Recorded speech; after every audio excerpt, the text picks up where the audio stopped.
Ranuan eläinpuisto täyttää tänä vuonna 40 vuotta. Jos sinä haluat päästä osaksi tapahtuman täyteistä kesäsesonkia ja myös sen jälkeistä aikaa, niin tässä Lapin TE-livessä pääset tutustumaan Ranua Resortin avoimiin työpaikkoihin. Tervetuloa mukaan! Työpaikkoja on auki vastaanottovirkailijoille, eläinten hoitajille sekä yhdelle myyntikoordinaattorille. Käydään ihan alkuun katsomassa, millaista arki Ranua Resortin vastaanottovirkailijana on.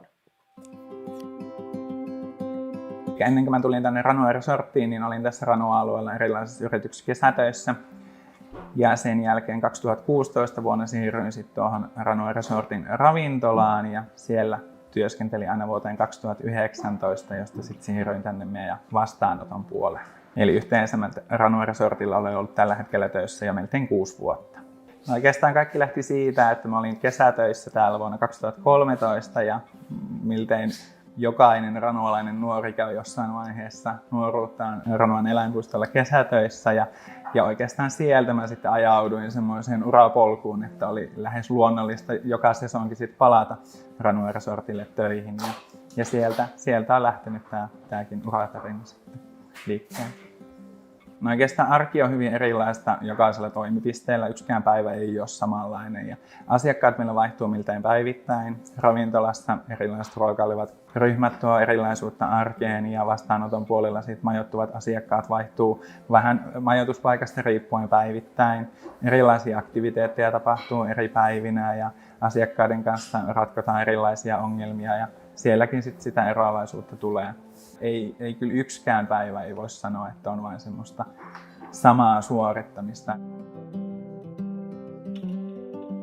No meillä vastaanoton työntekijän arkeen kuuluu erittäin monenkinlaisia asioita. Eli tosiaan meillä on 2 vastaanottoa Ranua Resortilla ja toisessa vastaanotossa vastaanottotyöntekijän arkeen kuuluu aamiaisen valmistelua, aamiaistarjoilua, vastaanoton työskentelyä eli myyntityötä, sähköpostien läpikäyntiä, sisäänkirjausta ja sitten ilta-aikaan siellä Ranua Resortin Iglukilan vastaanotossa tarjoillaan myös illallista. Ja vastaanottohenkilökunta pääsee mukaan silloin myös siihen ravintolatyöhön, eli illallistarjoiluun.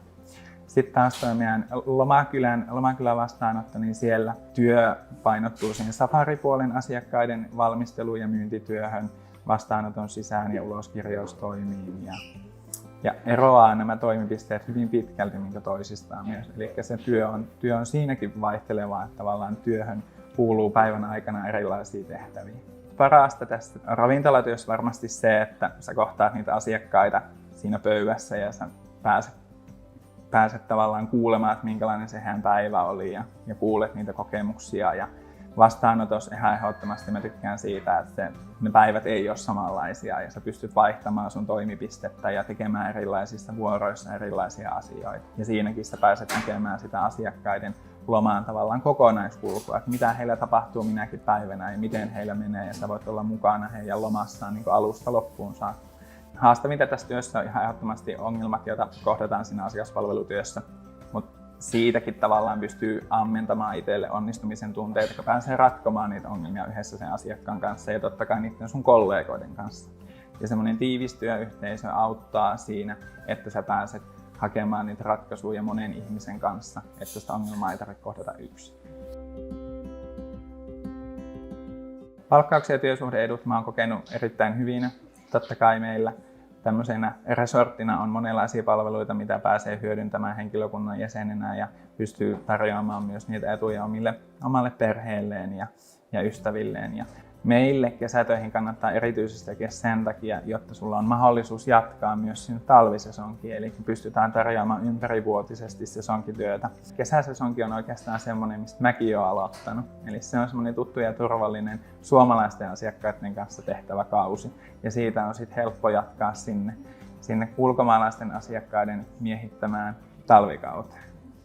Meillä on tosi kansainvälinen työyhteisö täällä Ranua Resortilla. Meillä on vastaanottovirkailijoita Suomesta, Virosta, Espanjasta ja Argentiinasta tällä hetkellä. Ja jokainen meistä on yksilö, jokainen meistä on erilainen, jokaisella meistä on omat vahvuudet. Ja mun mielestä niistä koostuu hyvä työyhteisö.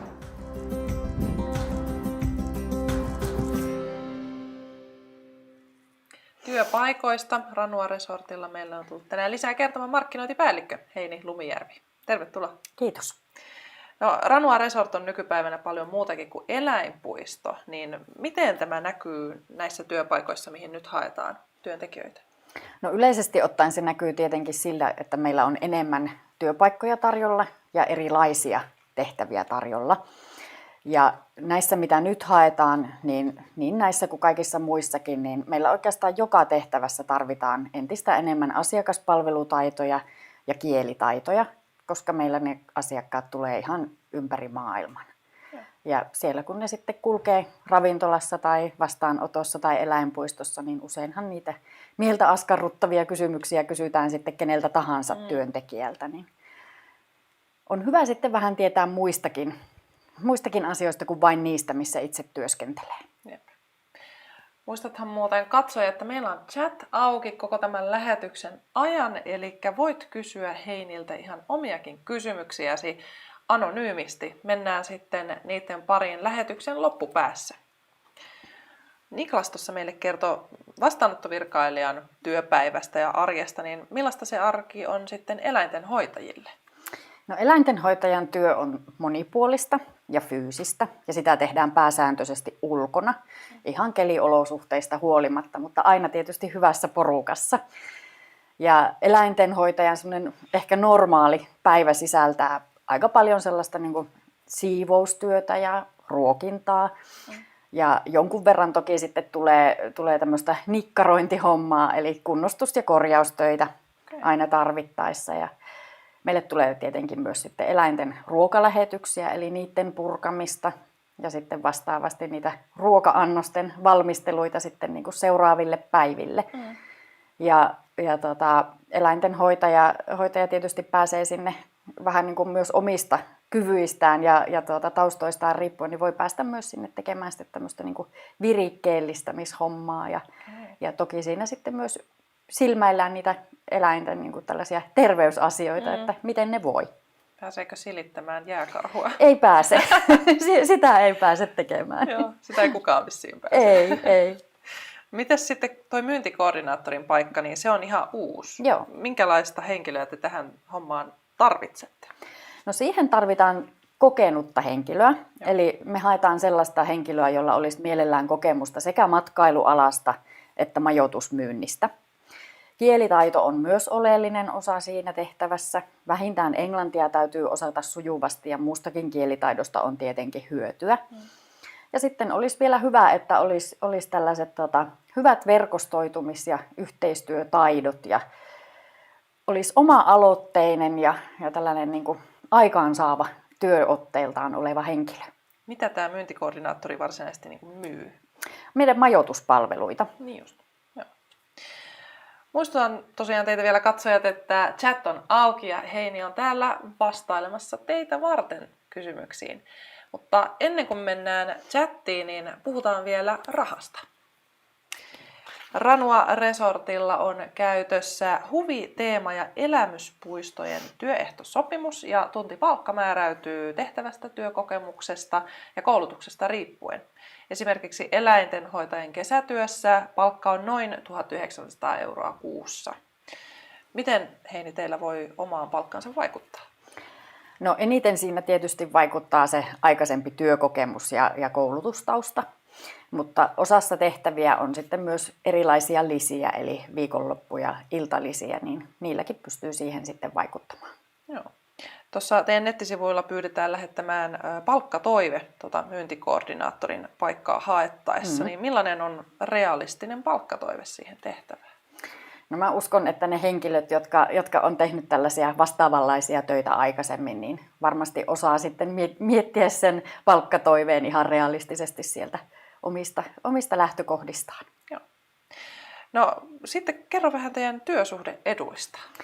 No joo, meillä on yksi sellainen itselle kovin rakas etu, eli meillä saa käydä eläinpuistossa itse ja perheenjäsenten kanssa ilmaiseksi ihan rajoituksetta. Joo. Ja sen lisäksi meillä on työterveyshuoltopalvelut käytössä ja sitten on tällainen e-passin liikunta- ja kulttuurietu. Ja sitten meillä on myös etuna se, että omiin majoituksiin henkilökuntahintaan saadaan yöpyä tietenkin saatavuuden mukaan. Ja sitten saadaan käydä myös muissa eläinpuistoissa ja tietyissä tämmöisissä huvipuistoissa Suomessa, joko ilmaiseksi tai sitten edullisempaan hintaan kuin normaalisti. No niin. Nyt katsoja on sinun vuorosi esittää kysymykset. Mennäänpä tänne chatin puolelle. Meillä on tullut pari ennakkokysymystä englanniksi. Täällä tämmöinen John kysyi, May I work there? I'm a Sri Lankan presently working in Italy with long-term resident permit. No ehkä lyhyt vastaus tällaiseen kysymykseen on, että nyt kun on kesäkausi kyseessä ja haetaan kesäsesongille työntekijöitä, niin silloin meillä on edellytyksenä suomen kielen taito. Koska meillä ne asiakkaat on pääsääntöisesti kotimaisia, niin siitä tämä johtuu. Mutta sitten taas talvisesongilla meillä on suurin osa asiakkaista ulkomaalaisia, eli silloin se suomen kielen taidon merkitys on pienempi ja tehtävistä, mitä on auki sitten missäkin sesongissa, niin aina tiedotetaan meidän verkkosivuilla. Kyllä, eli maybe. Juuri näin. Sitten toinen kysymys oli, I'm interested in this job. No, se oli sitten kommentti ehkä enemmänkin. Kyllä joo, ja tietysti työtehtävästä riippuen on aina sitten määritelty, että tarviiko osata suomen kieltä tai englannin kieltä tai jotakin muuta. Joo. Ville kysyy, kulkeeko kimppakyydit esim. Rovaniemeltä? No varsinaisesti meillä ei ole tällaisia kimppakyytejä tällä hetkellä, mutta toki niitä riippuen sitten, että sopiiko työajat yhteen, niin varmasti voidaan järjestää, mutta toki sitten nimenomaan niin, että työntekijät itse sen hoitavat keskenään. Että mä itse asun Rovaniemellä, mutta meillä ei tällä hetkellä muita työntekijöitä juurikaan täällä sitten ole. Jiri kysyy, että mites Kemistä? Kemistäkään meillä ei tällä hetkellä ole muita työntekijöitä, eli mikäli sieltä sitten niitä työntekijöitä tulee, niin mikä ettei. Niin, se on järjestelykysymys. Näinhän se on. Joo, laittakaa vaan sinne lisää kysymyksiä tulemaan chattiin. Se on auki vielä 10 minuuttia tämän lähetyksen päätyttyä, eli Heini vastailee sitten vielä kirjallisesti loppuihin kysymyksiin. Mutta kiitos tähän astisista kysymyksistä teille. No, miksi teille Ranua Resorttiin kannattaa juuri nyt hakea vastaanottovirkailijaksi tai eläintenhoitajaksi tai myyntikoordinaattoriksi? No, meillä on viime vuonna tehty brändiuudistus ja Ranua Resort on tämmöinen kehittyvä, kansainvälinen ja ainutlaatuinenkin elämyspalvelukeskus. Meillä pääsee melkein joka ikisessä tehtävässä mukaan kehittämään sitä toimintaa ja luomaan uutta, mikä tekee sitten siitä työskentelystä mielenkiintoista. Ja sen lisäksi meillä on hyvä porukka töissä, meillä on tosi hyvä yhteishenki ja töitä tehdään suurella sydämellä, eli töissä on kivaa. No niin, siinä on hyviä syitä. Kyllä, tervetuloa. Joo, kiitos haastattelusta. Kiitos. Jos nyt tämän lähetyksen myötä kiinnostuit Ranua Resortin monista eri työmahdollisuuksista tai vain yhdestä, niin laita sähköpostia osoitteeseen rekrytointi@ranuaresort.com. Löydät tarkemmat tiedot kaikista tässä TE-livessä esitellyistä työpaikoista myös Ranua Resortin nettisivujen rekrytointiosuudesta, jonka olemme laittaneet chattiin. Kiitos kun olit mukana seuraamassa tätä TE-live-lähetystä. Me halutaan tietää, minkälaisia lähetyksiä juuri sinä haluat jatkossa nähdä, eli käy antamassa meille palautetta chatista löytyvän linkin kautta. Voit myös seurata meitä Facebookissa ja Instagramissa, löydät meidät nimellä TE-live Lappi. Nyt ei muuta kuin oikein mukavaa päivän jatkoa sinulle ja ei muuta kuin työhakemusta laittamaan. Moikka!